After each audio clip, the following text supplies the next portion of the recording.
چلے جاؤ۔ پورا مجمع ایموشنل ہو گیا، اس نے جنازے کے وہ کندھے دینے کی جگہ کو پکڑ لیا، میں اپنی ماں کو نہیں لے جانے دوں گی، لیکن کسی طرح اس کو سمجھایا، بتایا کہ اماں کا انتقال ہو گیا ہے، اور جنازہ لے گئے۔ مجھے کہنے لگے مولانا ان کا بیٹا تو پورا پگ ہو گیا تھا، بہت رو رہا تھا، 2-3 دن جب تک ان کے ابو نہیں آئے بچے سوئے نہیں، ان کی آنکھیں بڑی بڑی ہو گئی، کھانا کھانے کو تیار نہیں۔ ایک ہی چیز ہمیں ہماری ماں چاہیے، ہمیں ہماری ماں چاہیے، ہمیں ہماری ماں چاہیے۔ اللہ ابھی رات کا وقت ہے، بچے شاید مفتی صاحب کے ساتھ لیٹے ہوں گے، اپنی امی کی خالی جگہ دیکھ کر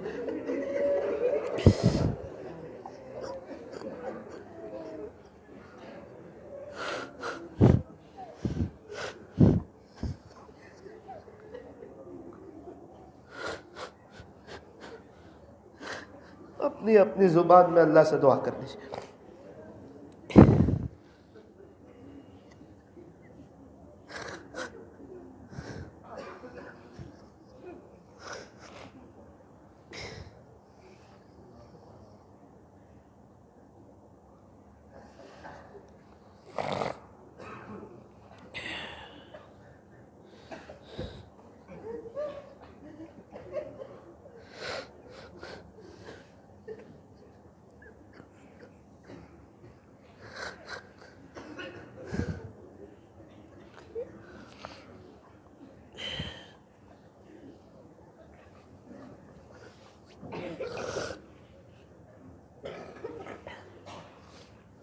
اللہ جی ان بچوں کے حال پر رحم فرما، مفتی صاحب کو، گھر والوں کو عجیب و غریب صبر جمیل عطا فرما، ان کی اہلیہ کی مکمل مغفرت فرما، بچوں کو اپنی امی کا نعم البدل عطا فرما، مفتی صاحب کو بھی نعم البدل عطا فرما۔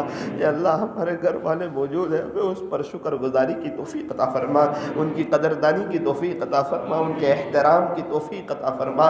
اے اللہ رات کے آخری پہر کی دولت سے ہمیں بھی مالا مال فرما۔ اے اللہ قبر کی میٹھی نیند کی فکر کرنے کی توفیق عطا فرما۔ اے اللہ جب رات میں آپ آخری پہر میں پہلے آسمان پر آتے ہیں، آپ اتنے بڑے ہو کہ پہلے آسمان پر آتے ہیں، ہم گنہگاروں کو بھی 2 رکعت پڑھ لینے کی توفیق عطا فرما۔